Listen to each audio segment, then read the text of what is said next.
Good morning, HikeTalkers. Hey, Big D here. Another beautiful day in the Pacific Northwest.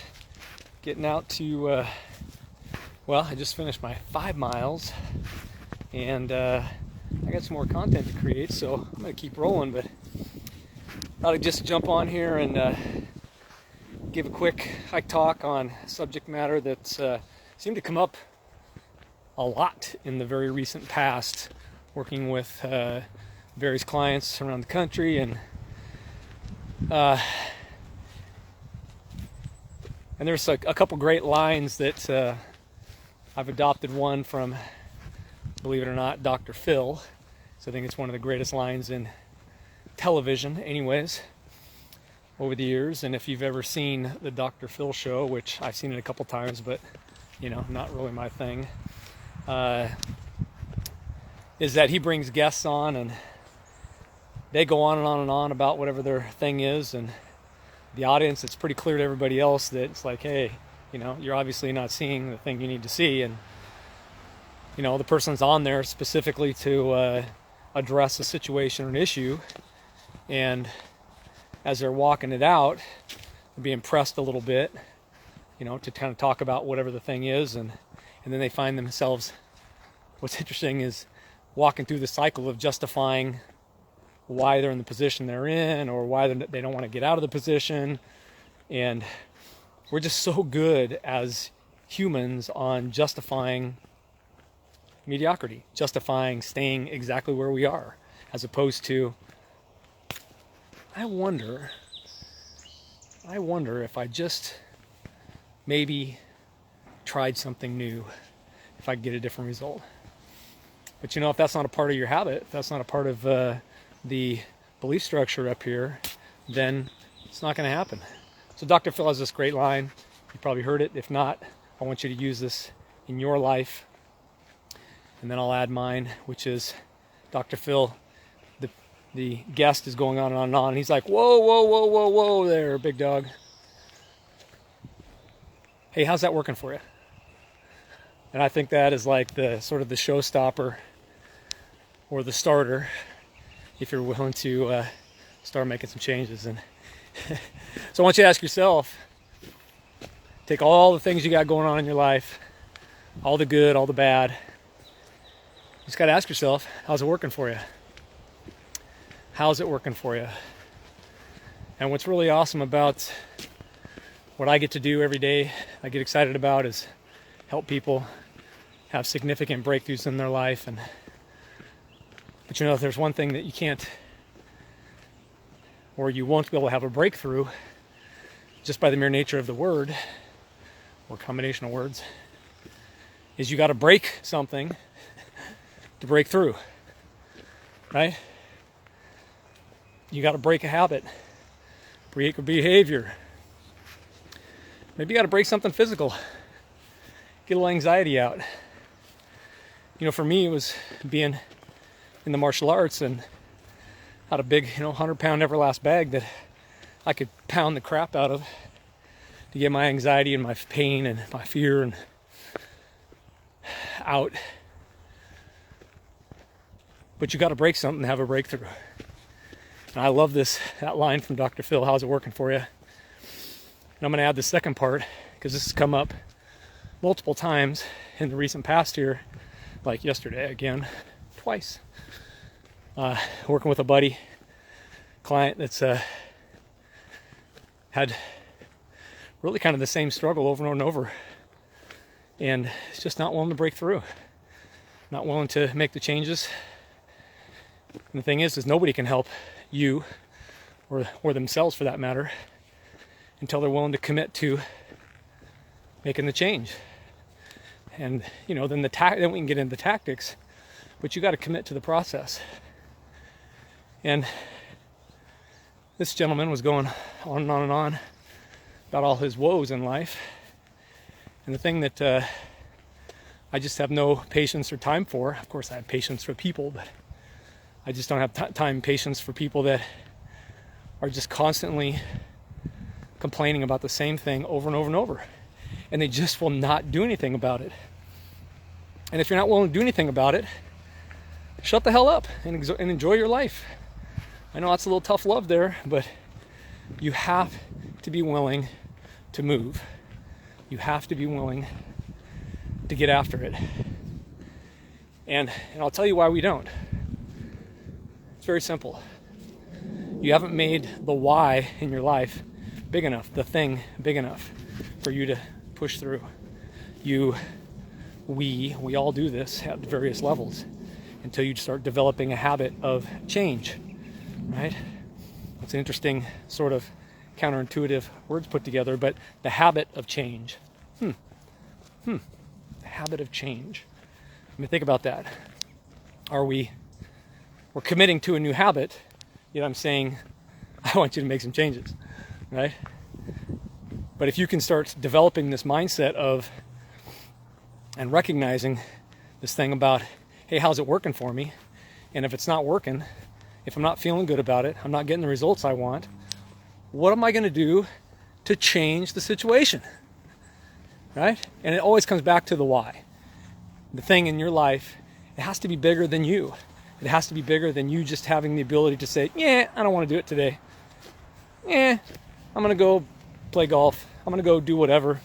And for a lot of us that, have addictive personality types, which I believe is a beautiful gift in your life when you learn how to use it effectively.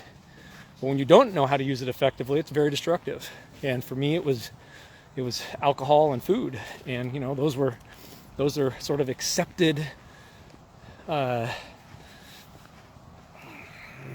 addictions, I guess, in the United States. But we look down on heroin and cocaine and all those other things. But, hey, drinking's cool, smoking's cool, eating's cool, apparently. And we wind and get stuck into that cycle of that now becomes our crutch or our addiction or the thing we go to when we feel pain. And I want you to start thinking about this idea about how you can start shifting this model of pain in your life to, and for me, this has been a really big one because for years, it seems like I could solve everybody else's problems and their personal life, their business life and such, and I yet just kept struggling solving my own. And I realized that for me, and again, I had help realizing this with a great mentor, was I didn't have a big enough why. I needed something outside of me because, I had ground out sort of the trappings of success, right? Built a nice company, had all the stuff, and I was still freaking miserable. And I was depressed and, in a very, very bad place for a number of years. And, if you're an athlete your whole life and you take on some really bad thought processes and have this addictive personality, that is a combination for serious trouble. And for me, that serious trouble ended up looking like gaining 100 pounds, over 100 pounds, and just being drunk and being a dipshit. So for you, what is that why? For me, it was my kiddos that got me, okay? Got me to start thinking about how I want to show up in the world. So I want you to ask yourself, how's it working for me? And the next line is, compared to what? Your life sucks compared to what? Man, if you're in the United States, you got everything you need to make it happen. Now, maybe you're in your thinking process right now, your belief structure, limiting beliefs are not allowing you to win. But I can promise you, you live in the United States, you can make it happen. Because I ask you, if your life's so bad in the U.S., compared to what? You don't live in Afghanistan. You don't live in Syria. You don't live in Russia, Ukraine.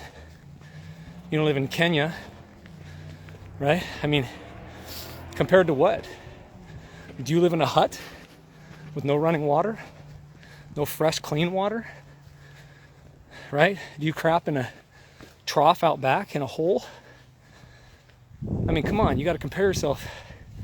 When you're making these comparisons, you're getting depressed because you're comparing your situation right now, which would be sort of like your backstage, to everybody else's front stage. You're allowing all this nonsense you see on social media to fill this brain, occupy that brain, being distracted on what everybody else has or doesn't have. And you got to realize the vast majority of the shit you see on Facebook and so forth is just fake, man. Just fake. People are so damn fake. And in so many ways, today, we're so worried about what everybody thinks about us. We're so worried about whether we got the stuff or not, And at the end of the day, life is about experiences. So I want you to ask yourself, how's it working for you? Right? And then compared to what? Right? These are two of the greatest lines. And when I started, helping all these various people I work with, clients and friends, on these two very simple concepts. Number one, how's it working for you? So we can start reframing what's going on in this machine up here. Get an update, get a reboot, if you will. And then the other point is perspective. Like compared to what? Your life is so whatever, XYZ, but compared to what? Right? Your TV's broken, yet you got 2 or 3 other TVs in the house. Right? Your life sucks because you have 4 TVs and only one doesn't work. You got 2, 3, 4 cars in your family. One breaks down. Your life sucks because you got 3 other choices. You think those kiddos in these villages in Kenya, right? Or these just absolutely worn, torn countries around the world, they don't have no vehicles. They're worried about where they're going to live today. And here you are all fresh and got the easy life in the United States, and you're not doing anything with it. And maybe you are, but now you're stuck. Hey man, that's okay. It's okay, we all get stuck. But I want you to, God, if you could take anything away, simple lines is just new perspective. How's it working for you? And your life is blank compared to what? So that's Big D for Hike Talk today. Go have an absolute amazing weekend. Make it a great weekend because it's your choice, it's your ability. You can do and have whatever you want in this great world of ours if you're just willing to go get it. So let's go get them today, and we'll see you next time. It's Big D for Hike Talk. We're pulling for you. We want you to win, so go get it.